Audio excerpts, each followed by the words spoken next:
where'd mine go? Okay, people who are at the blood drive and wherever you guys are, we are going to the second half of 6-3. I have been waiting for my computer to charge, so the people who are sitting here already have their homework done. So I'm going to go through this kind of fast because they already kind of know what's going on. Theorem 6-3 says continuity implies integrability. So integrability means you can take the antiderivative. Can do antideriv. Okay, so if it's a continuous function, you can do the antiderivative, even if it has a tippity tip, right? So like tippity tips are still continuous, and you can't find the derivative at tippity tips, you can still find the antiderivative at tippity tips. Does that make sense? Okay. All right, down here, this is what area will be represented as. Yesterday, I talked to you about like the area under a curve. So like, let's talk about, let's say we're going, I don't know. Let's say we're going, let's go negative x squared plus 4. Okay, let's say that that's my function. Negative x squared plus 4 is going to be up at 4, right? And negative x squared goes like this, right? Like he's a parabola, all right? And, oh, I don't know what's happening. All right, and let's say that I was just doing this. This would be an indefinite integral, okay? Indefinite integral.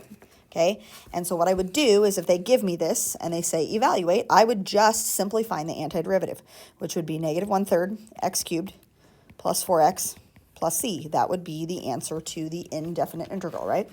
But if they say, okay, I want you to actually evaluate negative x squared plus 4 dx between 0 and 2, which would be like here to here, that means find the area from 0 to 2 underneath of that curve. Okay, this is a definite integral because a and b, these numbers right here, are called limits of integration. They are actually giving me limits of integration or places to evaluate the area between or whatever, right? Indefinite, that you don't have limits of integration, they are missing, okay? So definite integral, all I would do is really you don't have to have a plus c on a definite integral because when you plug in your 2 and you plug in your 0 and you subtract them, you're going to end up canceling that c off, kind of like we did yesterday. So all I would do is I would take and plug in 2 and then plug in 2. Whatever I get there, I would subtract what I get when I plug in 0. And I'm not going to find the answer. Like, I'm just going to write out how this works. But this would give me the area underneath of the curve, whatever I do when I calculate those two things. Does that make sense? 4x. The antiderivative would be, Yeah. right? Yeah. Yeah. I So was looking here. over there anymore. Oh, okay. Yeah. So that's how you would find the area underneath of the curve in a definite integral versus an indefinite. Indefinite, you're just finding the antiderivative total with the plus c's, not plugging anything in. With a definite integral, you have what's called limits of integration. That's it. Okay? Good? All right. I'm going to go to some funny things. Right here on example 1, they are saying find the area from 2 to 2 of this function, okay? And I don't really even care to find the antiderivative of that function. It looks really ugly.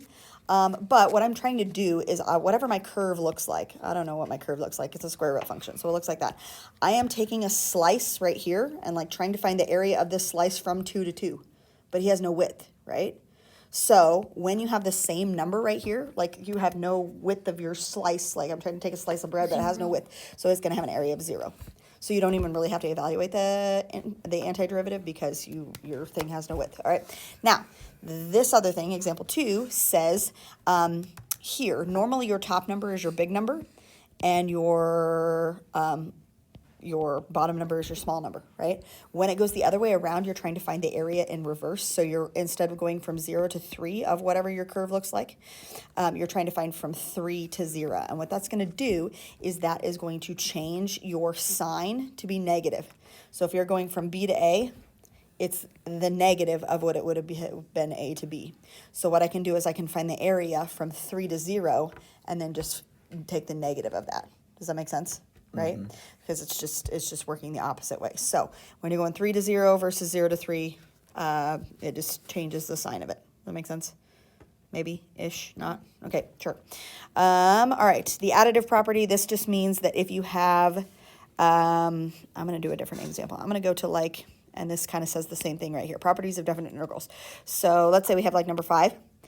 all you're doing is when you're taking the antiderivative of this, that just means you're taking the antiderivative of the first piece and the antiderivative of the second piece and shoving them together. It's like not hard. It's just like doing each one individually and then plugging in 2 and plugging in 1. Does that make sense?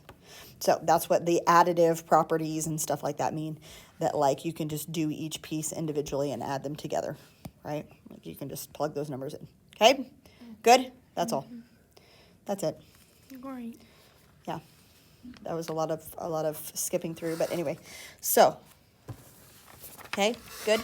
Yep. All right, perfect.